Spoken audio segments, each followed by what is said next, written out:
But welcome everyone. We are really excited to have you all here today in our first webinar of 2023. Today's discussion is going to be co-hosted with PEER, or Public Employees for Environmental Responsibility, which is a fantastic group whose focus is mobilizing to protect human and environmental health. We have some people here from PEER today who will be sharing a bit more about their organization and introducing our primary speaker in just a few minutes. But just as a quick intro to today's session, we'll be learning about some of the EPA's shortcomings and why it's important that we address these at other levels of government and policy. As I mentioned, this is the first 2023 People and Pollinators Action Network webinar series where we host around one webinar every month. So be sure to stay up to date with our events so you can catch upcoming opportunities as well. You will all be added to our monthly virtual newsletter after today's discussion, but please feel free to unsubscribe if you don't feel comfortable with that. As a brief intro to our organization, People and Pollinators Action Network, you probably all are relatively familiar with us already, but we are a nonprofit based in the Colorado Front Range, focusing on education, outreach, community mobilization, and legislative action in an effort to protect both native pollinators and human health. We do a lot of work on the ground, including attending in-person community events, fundraisers, volunteering in municipal parks, partnering with other organizations and nonprofits, as you'll see today, hosting educational events, and of course, putting together these webinars for all of you. As I mentioned, we do focus a lot of attention on policy every year, and this year our approach is centering around the Pesticide Applicators Act through a sunset process. The Pesticide Applicators Act, or PAA, regulates pesticide use through the management of the people who are required to have a license to use certain chemical pesticides, but it also involves other means of regulating and measuring pesticide impacts. So overall, it's a very important act. The PAA is managed under the authority of the Department of Agriculture, and the current policy as it stands really falls short of protecting the health of people, pollinators, and the environment on a broader scale. A condensed version of the sunset process, to not overwhelm any of you, but the sunset review was led by the Department of Regulatory Agencies, or DORA for short, which answers questions of public safety and interest and determines if the act provides the necessary level of protection to people. DORA released a recommendation report last October on the PAA, which will be followed by a public hearing in the Capitol early this legislative session. There will also be a new PAA sunset bill introduced at the legislature this session that will take the path of a regular bill. This sunset process opens up the opportunity for legislators and constituents to improve existing policy, which allows local leaders, experts, and members of the public to reclaim some local control over pesticide use in their communities. Now, this is really important because our health and ecosystems are not being protected in the ways they need to be at the federal level, including continued failures by the EPA to regulate products and processes that are dangerous to human and environmental health. Even at a smaller scale, current state regulations often rely on data from the EPA to make policy decisions, and this data is often incomplete, has a lot of gaps, and sometimes is even produced and collected by the industry itself, think pesticide companies. So the integrity of that data and thereby the laws created around it are often unreliable. If you're interested in learning more after today's webinar or are interested in other aspects of our work, we really encourage you to check out our website, social media channels, and start getting involved through our monthly newsletter and volunteering if you're interested. We do have some volunteer opportunities coming up during this legislative session. So if you are interested in making your voice heard and helping us improve pesticide protections, please feel free to fill out our volunteer interest form. It's right there, www.peopleandpollinators.org/get-involved. And finally, just a few reminders to please keep yourself muted at all times during the webinar. And if you have any questions during or after the talk, please just drop them in the comments section in the chat. A couple of us will be keeping track of those to moderate a Q&A session at the end, time permitting. And thank you all so much for being here again. I will now pass it off to Chandra from PEER to introduce them and our speaker. Hey there. Nice to see so many people on the webinar today. And thank you, Nicole. We're super honored to get to kick off your webinar series, and glad that you guys are all interested in the work that PEER has been doing on pesticides. So I'm the Rocky Mountain Director of PEER. I'm based in Denver. I'm an attorney. I spend about half my time on public lands work and about half my time on other issues that come in this region. So we at PEER, we believe that our nation's public health and our environment are best protected by a government workforce that embraces transparency, inclusion, accountability, and we vigorously defend environmental whistleblowers who work in the government. So we partner with current government employees and former employees who want to make a difference in the world around them. So we work with whistleblowers locally and nationally. And speaking on behalf of PEER today is Tim Whitehouse. He's our executive director.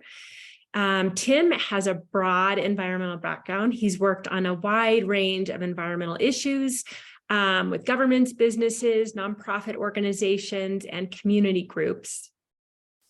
At one point, Tim was a senior attorney at US EPA. So his interest is in the intersection of science, policy, and civil service. Also joining us later in the Q&A section are two other PEER employees, Peter Jenkins and Paula Dinnerstein. Peter is senior counsel at PEER. And prior to working at PEER, Peter was an attorney at the Center for Food Safety for 5 years. So he represented conservation groups and beekeepers. And they fought EPA pesticide regulations, including neonicotinoids and sulfofloxacin. And Paula is— sorry, thanks for the introduction, Chandra, and I can't seem to start my video for some reason. So if I can, I will appear in person at some point. Thank you. Great. Sorry. Thanks, Peter. And Paula, she's the head of PEER's legal program. She's our star litigator, and currently she's the chair of the board for Beyond Pesticides. So she's litigated on pesticides and organic food standards. And off to you, Tim. Great. Thank you, Chandra. I am absolutely delighted, super stoked to be here. I want to thank Nicole and Joyce and everyone at PPAN. I think the work PPAN is doing is some of the most important environmental and public health work in the country. And I wish you all the success in the world, and I hope we can partner together on many issues in the future. I'm going to share my screen, so if you bear with me for a minute while I do that.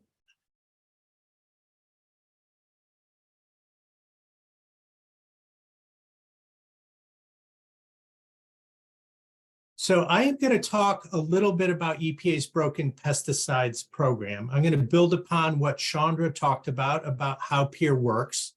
I'm going to offer some of our perspectives by working with EPA insiders and people in other federal agencies about the problem of industry capture at EPA. And I'm going to offer sort of my perspective on, is there hope? So how we work, PEER, as Chandra mentioned, is different than most environmental organizations, probably all environmental organizations, in the sense that essentially we are a small law firm with a large policy shop. And our core function is to protect environmental whistleblowers at the local, federal, or state level. They have to work in government. And we do this through every remedy possible. We also take information from current and former government employees about government misconduct or about information that these employees feel should be in the public domain, and we work really hard to get it in the public domain. I think after the American Civil Liberties Union and Freedom Work, PEER submits the most Freedom of Information Act requests in the country, and I think it yields a lot of important information that helps drive environmental improvements. We also work on improving governance. That can be through laws, policies, and regulations. And more, we've come to understand the importance of an organization like ours to build important networks throughout the country with other groups that are either working on public health issues, environmental issues, good government issues, transparency issues. I think these networks have been very important to us and will be more important as we move into the future. We're a small organization. We operate throughout the United States. All of our legal work is pro bono, meaning we do it for free. And we have financial support from foundations, individuals, and case settlements. On a small number of cases where we prevail, we are able to obtain attorney fees. I wanted to, on this slide, talk a little bit about something that we often refer to, and that's about being caught between conscience and career. And this is actually the title of a book that Peer wrote with 2 other watchdog organizations. It reflects how many government employees we work with feel when they have a strong conscience about certain things and the government is putting them in a position where they feel conflicted, they feel they're doing things that are unethical or that may harm public health and the environment. And so we're there as a resource for these government employees to provide legal advice to them. If they choose to become whistleblowers, which we usually discourage, we will represent them every step of the way, and we do that with whistleblowers for years. If they choose not to, we'll try and resolve the problems that they see. We'll try and resolve them in other ways, perhaps getting the information into the public domain, perhaps trying to address improvements in specific laws, regulations, or policies. And so that brings us to what I find three key points in this book. And that is that we work to deliver the message, not the messenger. I think anyone that follows the life of a whistleblower finds that many times people attack the messenger and focus on the messenger and not the message. And our job is to focus on the message and protect the messenger. The second thing here is a quote from Jonathan Swift, which I like because we often work to improve laws. That's critical. But laws we often find after they're passed have many loopholes, were not designed the way we thought they were designed, and are extremely complicated. So we focus in great detail on how laws are actually being implemented, and we work to honestly analyze successes and failures. And the third quote here is from a former senator from Kansas who beckons from the days when the Senate conducted bipartisan oversight of the executive branch in a much less political way. And we believe this type of oversight of government agencies is critical to the well-functioning of a democracy. Unfortunately, very little of it happens in today's society, and much of it is extremely political. But we're trying to constantly engage in meaningful bipartisan oversight of the executive branch.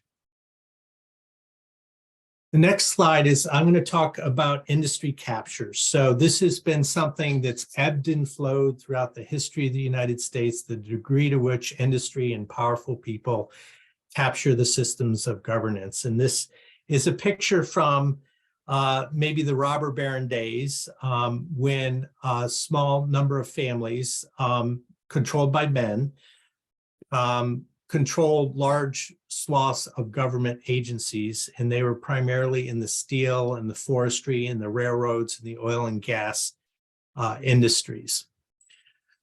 Well, we have that problem today. It's a little more complicated. It doesn't lend itself as easily to a drawing, but I tried. So this requires some explanation, but it goes to the heart of industry capture of EPA's pesticide program. So what this is, and I hope you can all see it, it's a screenshot of an email, an internal EPA email in the Office of Pesticides. And it's to the entire office, including division directors and managers throughout the pesticide program. And it's inviting the staff to come celebrate EPA granting the 1,000th waiver of toxicity studies to the industry.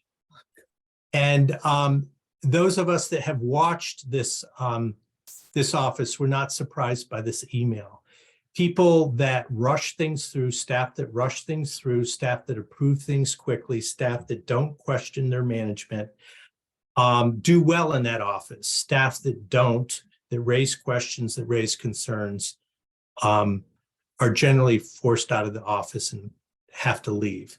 And so we see an office that's celebrating waiving health studies that the pesticide industry is required to do, as opposed to celebrating staff that highlight important environmental and health and safety issues with pesticides. In fact, the pesticide office at EPA had something called yes packages, and that's what the staff called them. It's well documented, where political leaders, usually in Congress or at EPA, told staff to hurry up and approve things. They're called yes packages, find a way to approve these packages. And it got so bad that EPA was called the Department of Yes. So these next two slides are courtesy of Nate Donnelly, who is with the Center for Biological Diversity.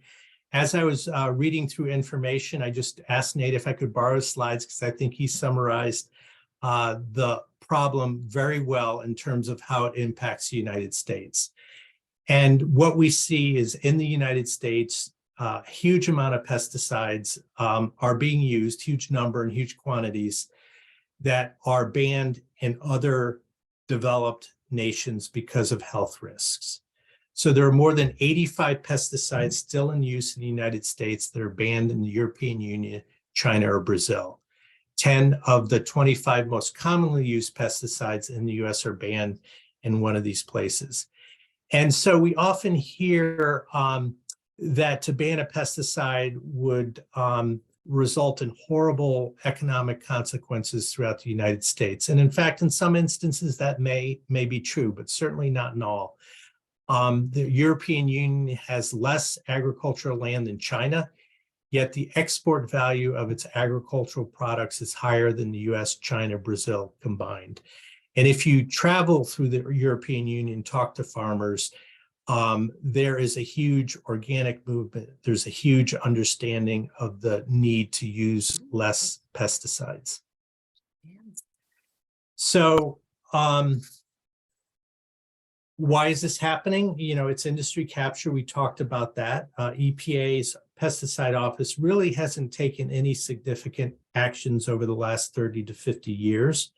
It's completely reliant on the pesticide industry's voluntarily removing pesticides from the market. Industry has tremendous pressure, not only at EPA, but more importantly in Congress. And in fact, the United States, when other countries work to ban certain pesticides, the United States puts tremendous amount of pressure on these countries not to do that.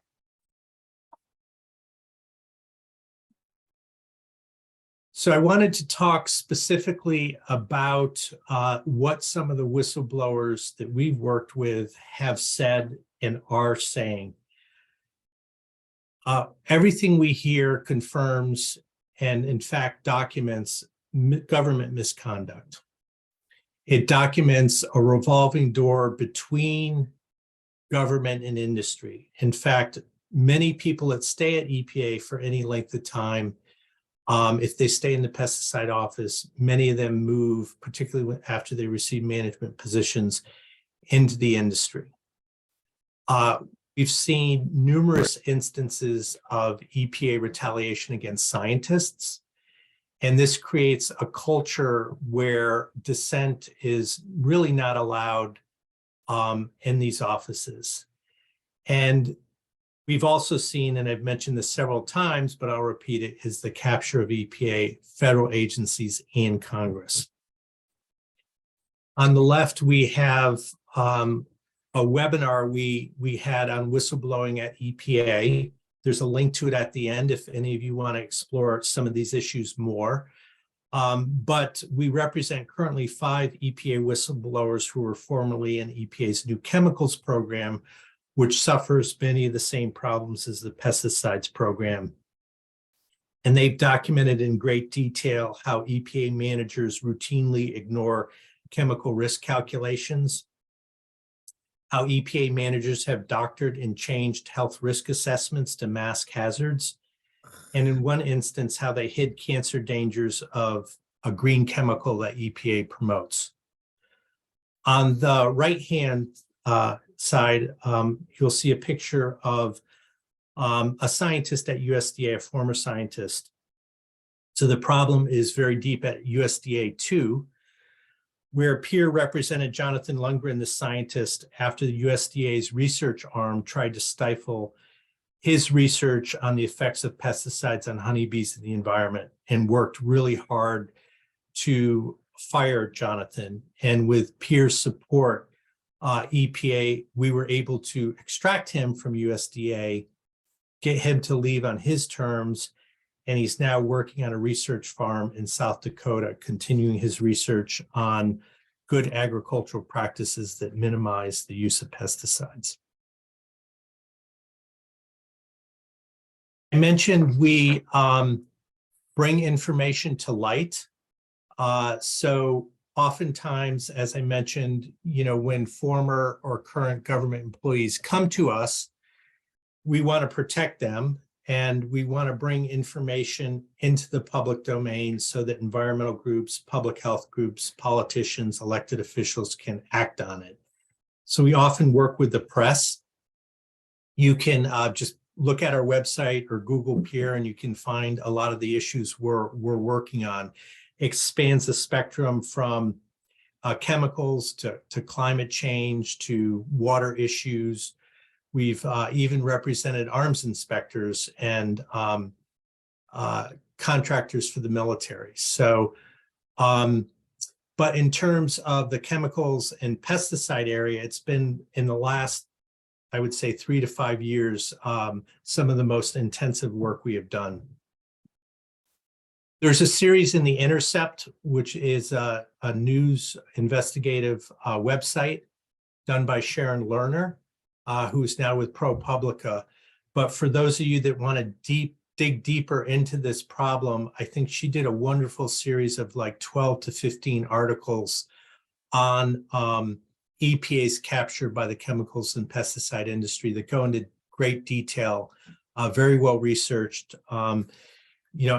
In many of the articles, she relied on peers' work, but she is a tremendous investigative journalist and talked to a countless number of people at EPA and former EPA employees to develop a really good picture of the problems at EPA. I'll just mention some of the things we've been working on lately. One is exposing PFAS in pesticides. So I've been on a number of calls where we're assured by people that are involved in this issue that there are no PFAS in pesticides. That is simply not true.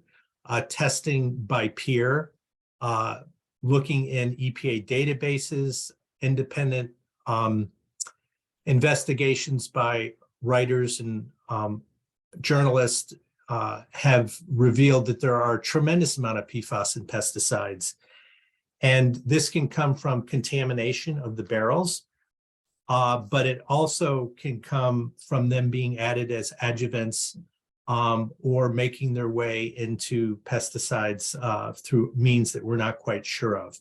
This is a huge problem, and it shows the lack of EPA knowledge about what's actually in pesticides and about an emerging problem that I think we have to address very quickly in the United States. Happy to talk more about that if people have questions. The second thing is an example I wanted to give is we filed an Inspector General complaint on a product known as T-Lone. T-Lone's soil fumigant. EPA downgraded its cancer assessment or proposed to from likely to be carcinogen to humans to suggestive evidence of carcinogenic potential. And what this allows is the greater spraying of T-Lone. We did a little research into EPA's behavior on downgrading this chemical. And we found many things that were appalling about it, and we filed an Inspector General complaint. The Inspector General issued a scathing report of EPA's behavior. Among the things that the Inspector General of EPA found is EPA failed to conduct a competent literature search, which we knew. We conducted a literature search and found they used the wrong search term. EPA violated its own peer review and transparency procedures, even as it met with T-loan manufacturers multiple times without entering those meetings into the official pesticide registration review docket as they're required to do. It overrode key internal controls and insisted on using novel assessment techniques that the National Academy of Sciences found was too vague and is of little scientific use. And that's a quote. So this is one recent example. It does not appear that EPA is backing down from this effort to downgrade T-loan, despite this independent review of EPA's process and procedures. We've often found, we know there are significant flaws in EPA's scientific integrity policy. I think, much to his credit, President Obama, after the Bush years, wanted each agency to have scientific integrity policies to protect the work of scientists. But we found that those policies actually did the opposite.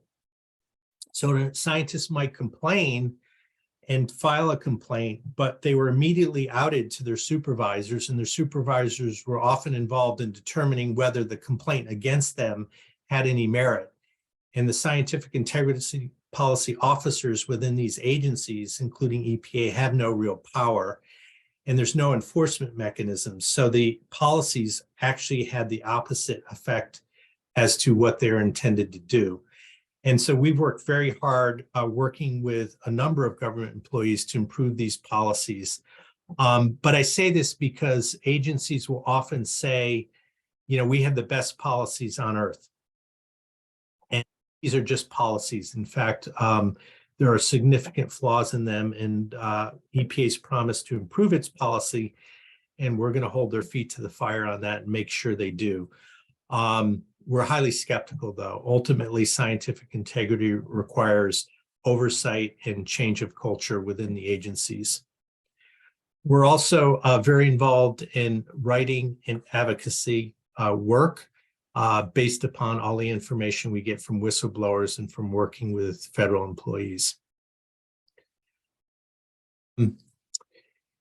Is there hope?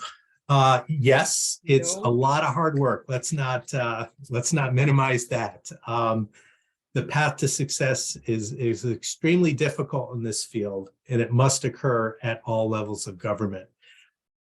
We work on this issue primarily at the federal level, but more and more at the local level as people come to us with concerns that are happening at the local level. If Peter is still with us after I'm done with my presentation, I'll ask him to talk a little bit about some work that he's been working on. Peer and 36 other groups have been pushing an array of immediate reforms to EPA's administrator. What I like and appreciate about the work is it looks at the totality of operations from the framework that EPA operates under to its specific management and cultural issues, and asking for very specific outcomes. I think this totality of work by groups like PPAN and Peer and hundreds and maybe even thousands of other groups working on this issue, we are seeing improvements at the local, state, and federal level. But unfortunately, the underlying dynamics and issues remain the same, meaning there's strong industry capture of EPA. And what that means is at the state and federal level is there's an easy knee-jerk reaction. Isn't this EPA's job? EPA is supposed to be doing this, so they haven't done anything, so why should we? And we're seeing pushback against that from the local level, my county, which banned the use of certain pesticides, all the way up to certain states. And we're seeing that through class action lawsuits against companies that are using dangerous products. So there's huge amount of pushback against EPA's capture, but there's a large amount of resistance, and the dynamics at the federal level remain the same. So one thing I wanted to emphasize on my last slide is how important local education is. So the pollinators work has been outstanding. I think that resonates with people. It resonates in my neighborhood, in my town, in my state, and it's resonating in Colorado. And this local education, this local work needs to continue.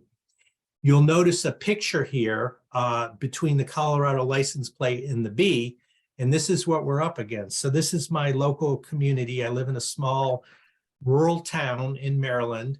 I've been walking in the town every morning for 5 to 7 years, and the town had traditionally used weed whackers along its fence post. And this last year, I've seen this horrendous amount of dead grass. Everything's sprayed with glyphosate. And so the entire town now looks like this, and that is not how things should look. And so basically, I think through some lack of knowledge, town parks people are using chemical warfare where they could use weed whackers. And we are on a sole source aquifer. Our community is very dependent on the quality of its water. And so I was surprised when I raised this issue, how many people in our community, were aware of the problems of overuse of things like glyphosate and other weed killers, and how there is a strong movement to get our town back on track to use safe and/or organic methods to control weeds and to control bugs and pests. So I'm very optimistic, despite the setback, that through local education, we can make progress. Here is some more information. These slides will be shared. If you want to click on any of the links where I may have shown a picture and you want to learn more, there are links here, or you can contact myself or Chandra. And I think that's it. I think I have to hit escape, stop sharing. And thank you. That was my presentation. If Peter's on and he wants to add anything, go ahead. I am on. I'm sorry, I can't seem to get the video going, but just as well, you don't see my face. First of all, thanks for having me. Oh, host has asked to start your video, start my video. Let's see if that, oh, well, there we go. I don't know why the host hadn't asked to start my video before, but here I am. Anyway, greetings. I've been doing a lot of pesticide work over the last 10 years as an environmental attorney, and I know there's a lot of good activism in Colorado, as well as other states. Much of my work is focused on the neonics, clothianidin, thiamethoxam, and imidacloprid, primarily, and they're primarily on their use on seeds, planted seeds, corns, soybeans, and other seeds. And that's a little known, but really tremendous avenue for widespread pesticide pollution in Colorado, in the farm belt, and in the corn belt, the soybean belt, and elsewhere. But really, those coated seeds are the most dominant use of a pesticide anywhere in the country now, the most acreage of any pesticide use. So we tried various ways to attack them through litigation, some varied success. There's other sort of systemic insecticides coming on, like the neonics. Sulfoxaflor is one example, but there's several others. And there's been good litigation by a number of environmental groups against them. And a lot of that success is focused on the Endangered Species Act and the failure of the EPA to comply with the Endangered Species Act. I guess the good news is that the agency, through very slow and torturous progress, largely based on litigation pressure, but also some, progressive grabbing of the issue by the Biden administration, has actually committed to Endangered Species Act compliance before registering any new pesticides or re-registering pesticides. So there is hope for those who, are connected to an endangered species issue to get more protective labels, more protective buffers, more protective language as far as pesticides that are used anywhere near endangered species habitat. So I don't want to delve too much into the details. You all probably recognize that the basic problem is that FIFRA, the fundamental pesticide law that we're acting under, is a pro-pesticide, pro-industry law. It was written, back in the mid-70s by industry attorneys, basically. And it's really difficult to challenge pesticide registrations once they're registered. And it's really easy for industry to keep bad pesticides on the market. But the litigation work has made some dents in it. Could we ever amend FIFRA? That would be, ideal. Is that likely to happen in the next few years? I suspect it's probably a bridge too far. So over the last several years, instead of amending FIFRA, groups have just tried to work on particular aspects of pesticides, somewhat playing whack-a-mole, somewhat looking at the policy issues that can be attacked. One of those has to do with those coated seeds or treated seeds. There was a major petition that I drafted at the Center for Food Safety, representing a lot of beekeepers and NGOs and others, to try to convince EPA to regulate those coated seeds better, because basically it exempts them from regulation under FIFRA. The agency denied that petition after 5 years, but there is some hope even on that front, because the agency in its denial did say it would take a look at the need for potential new legislation. And it said that, okay, so I'll try to speak up. It said that they would consider whether pressure from states might influence EPA to make some changes as far as the coated seeds. So that's something the Colorado Department of Agriculture could weigh in on, for example, if you all can bring pressure on the various state departments of agriculture, that can really help. I know that because what's driving the concern is a number of states have been pushing EPA to regulate those coated seeds, those treated seeds, better. The agency has resisted, but there is pressure, and we're hopeful that it's going to come out. Can people hear me okay or no? No? Yes. Okay. Some good, some no. So the last thing I'll mention is to keep an eye out for a new petition that we are working on, a petition to EPA for rulemaking, which should come out our petition should come out in the next few weeks, and we will do a broad outreach to NGOs to sign on. We anticipate initiating it with the American Bird Conservancy and perhaps one or two other groups, but then we'll reach out for others for broader sign on to EPA to tackle the basic problem of these insecticides.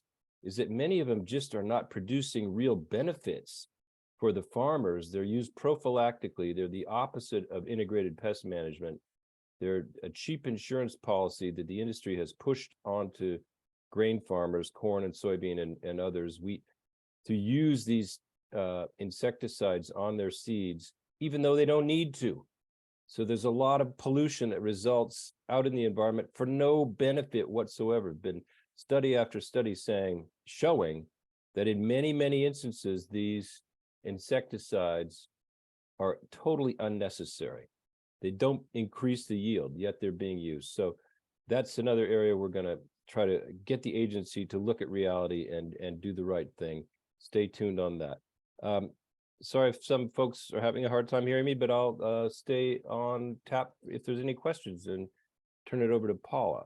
Let me just say a word about Paula also. She is on the board of Beyond Pesticides, a very good, effective group. And I have always admired Beyond Pesticides because they have some staff who really work on local and state issues. So if you want expertise on local and state activism, Beyond Pesticides is a good one to go to. All right, leave it there.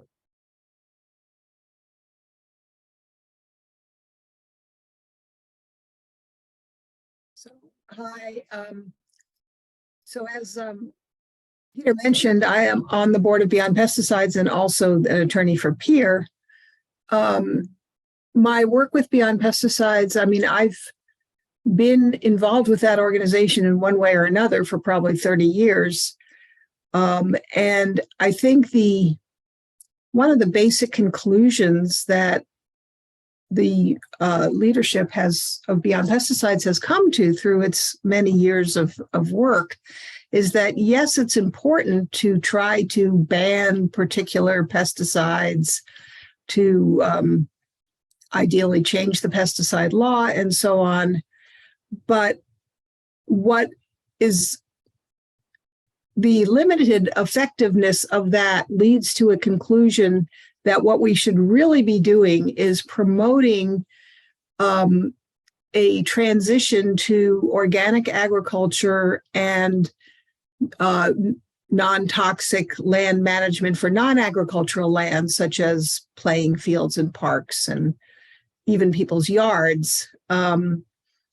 And so there's been a lot of work promoting organic and promoting local initiatives, such as your organization is doing, to have people on the ground learning about not using pesticides and what the alternatives are and how to manage their own yards and public spaces, as well as agriculture, without these pesticides.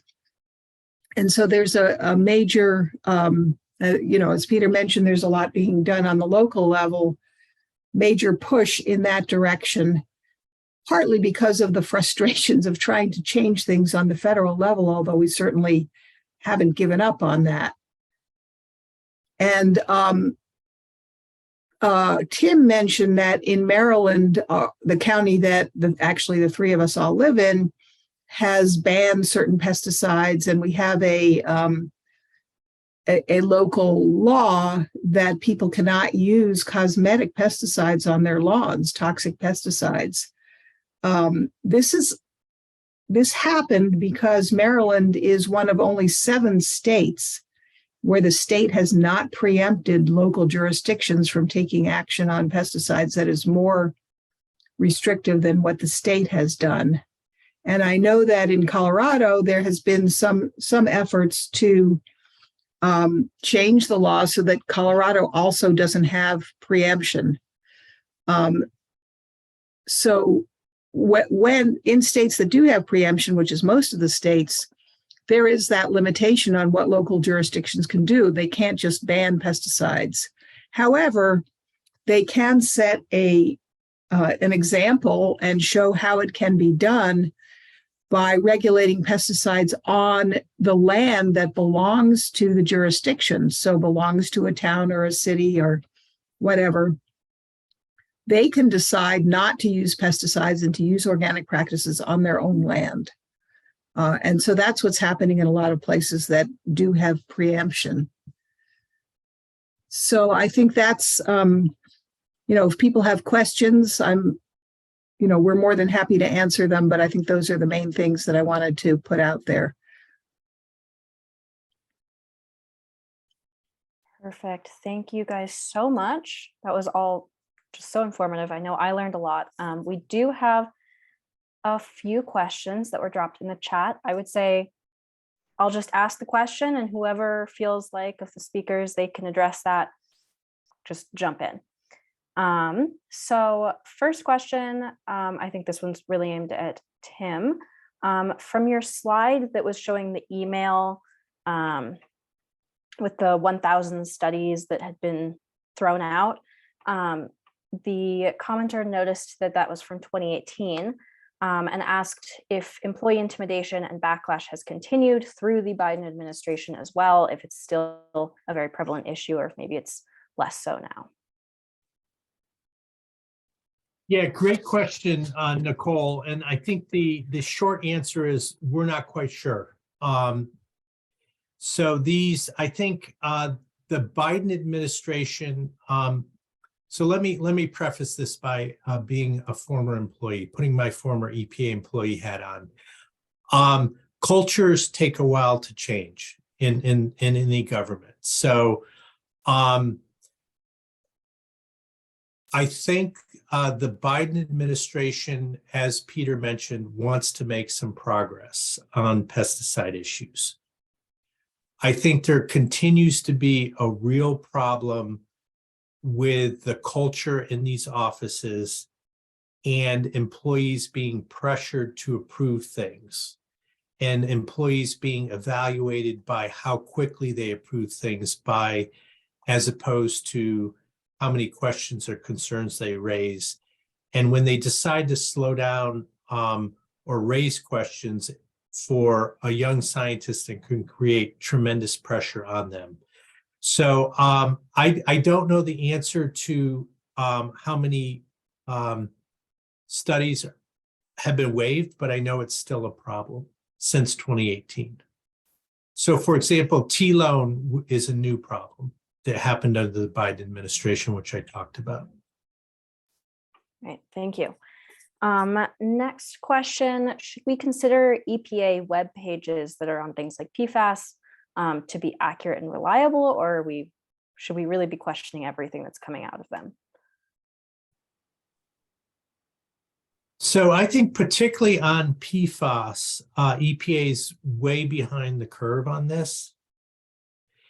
And there are a lot of good websites that compile information on the latest studies regarding PFAS. So if people want to dig deeply into those, and I wish I had those websites available to share with you, but I know like Boston University has a wonderful website. EPA, the problem with EPA and PFAS is not only are they way behind the curve on it, they don't have a unified definition of what is PFAS. And so different offices are using different definitions. And so it's oftentimes very hard to figure out the scope of the PFAS chemicals that they're talking about. So I guess the short answer is certainly consult EPA's website, but find other reliable academic sources. Yeah, always probably a good idea, no matter what you're doing. Next question, where does the U.S. Government Accountability Office fit into the picture regarding regulating the EPA and other departments that are supposed to be protecting human health and environment? So my understanding, and I guess Paul and Peter jump in if I have this wrong, is they respond primarily to requests from Congress. And so if a congressional office wants the Government Accountability Office to look into something more closely, then they will do these in-depth studies. And they're usually very good studies, I found. But then it's punted back into the political arena. And, these are just studies. So it's up to the Congress to act upon those studies or EPA. Okay, perfect. But I would say on that, if there's I'm not sure the makeup of the current Congress, but if there's a powerful chair of a committee or a subcommittee with some jurisdiction over pesticides from Colorado that you all could get to, House or Senate, to or a ranking member to take action and to try to get a GAO study, that's a very worthy thing. Cool. For this next question, I'm not sure that any of our speakers will necessarily have an answer since you're not based in Colorado. But someone asked who specifically they should write to in Colorado to voice concerns over the coated seeds issue. If you have any insight on that, please feel free to share. Yeah, I mean, there've been a number of campaigns about coated seeds. I'm trying to think, and I'm not sure who in Colorado is doing the most on that, but in terms of who you should write to, it would be the agricultural department, the head of the ag department, but through some sort of concerted advocacy campaign to get them to take them more seriously. And there have been successful efforts to do that in a number of states, mostly targeted at homeowner use of pesticides and neonics. But one or two states have successfully delved into regulating agricultural use as well. And those states tend to be in the East. They tend to be Vermont. I mean, I think they are Vermont, Massachusetts, Connecticut, Maryland, and maybe New Jersey and others. have taken action on that. And again, going back to Beyond Pesticides, their website is a very good resource for what state laws have been passed. So, you know, for approaching the neonic seed issue in your state, the best thing to do is to get a law passed, patterned after the other states that have successfully, you know, regulated them. Especially Vermont, I think, is probably the toughest now. But again, Beyond Pesticides is more on top of that. I can add to that. PPAN worked with Senator Jaquez Lewis on a policy last year that was not successful, but it proposed a pilot non-coated seed program to give ag producers an opportunity to try non-coated seeds. We often think that having some sort of a demonstration project can be helpful in allaying some of these concerns, and certainly to be able to try them on the ground and provide some funding to that. We still think that that could be a valuable model for promoting this use, and also showing why this prophylactic use is not really always necessary, as Peter pointed out. Perfect. Thank you, Joyce. Next question, how much of a problem is the misinformation caused by the pesticide industry hiring pseudoscientists to write articles and fabricate false studies?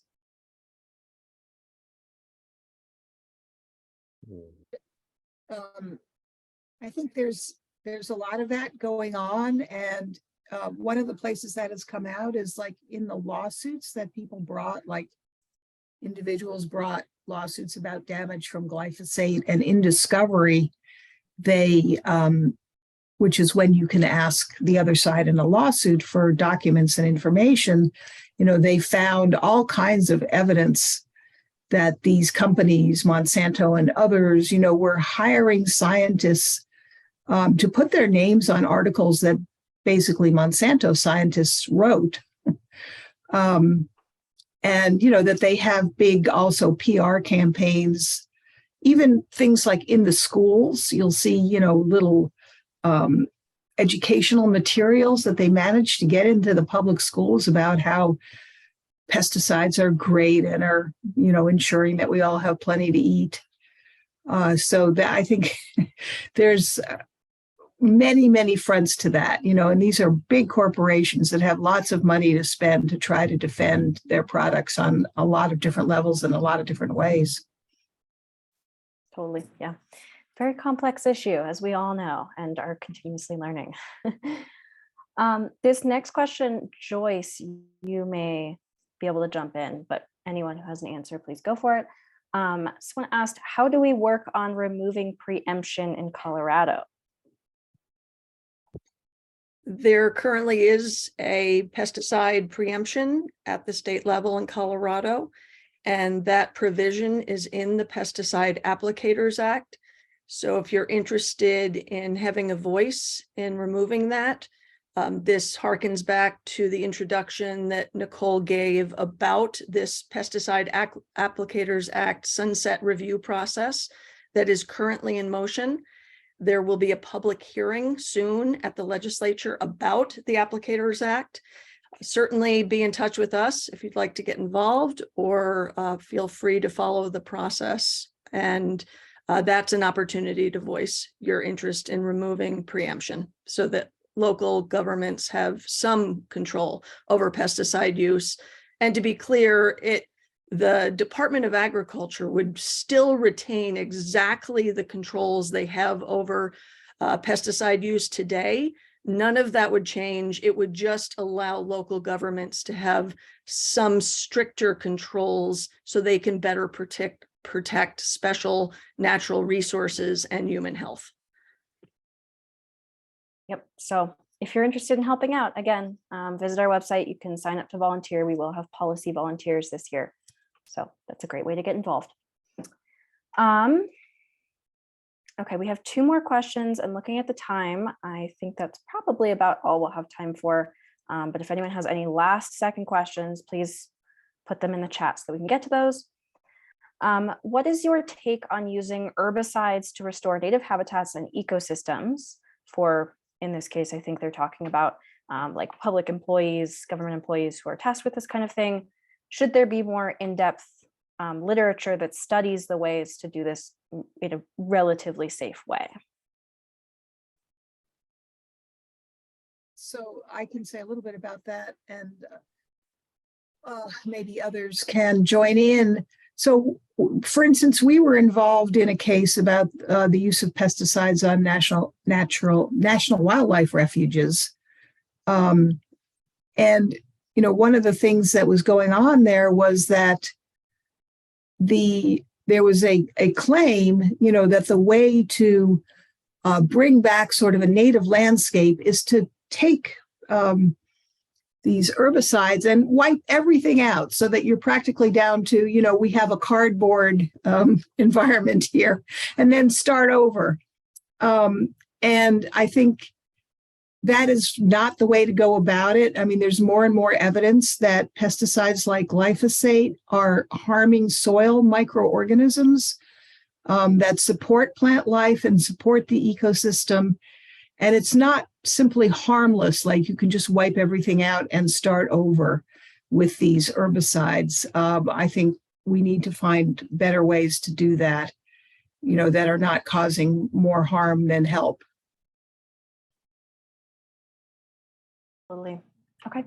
Last question. I think this was touched on a little bit earlier with kind of the Monsanto discussion, but more specifically, do any of you know of any historical retrospective studies that kind of summarize the harm from chemical approvals that ended up being disastrous, looking back at them, thinking about things like MTBE and reservoirs, DDT, and neonics? Let me just comment on that briefly, which is that when we, as Tim mentioned, we tried to organize a detailed letter to EPA when the Biden administration began, sort of outlining what we called 10 horror stories of recent pesticide approvals that had turned out to be disastrous, variations on some pesticides in some cases. But you know, I'm sure there's a number of good books going back to Silent Spring. I like to think that the letter that we put together, which is available on our website, and I think Tim may have sent the link around to it already, you know, covers the recent horror stories, which are, you know, in no particular order. The dicamba disaster, I don't know if people have followed the dicamba spray in the Southeast. That was just a complete idiotic approval by EPA, and everyone recognizes it except for EPA at this point. Chlorpyrifos, a human health disaster that has gone on for about 16, 17 years. The neonics and the harm that they have caused to the environment is unacceptable. The glyphosate disaster to human health, and you know, and the fact that things are becoming glyphosate resistant, and of course the disastrous harm that it caused to monarch butterflies and their migration, and on and on. The list goes on. So we recommend that letter, but others will probably be aware of other better resources too. All right. Can I offer concerning the heavy metals, the lead arsenate that was extensively used during the period of time between the Civil War and World War II, and is still in the soil and is still impacting us?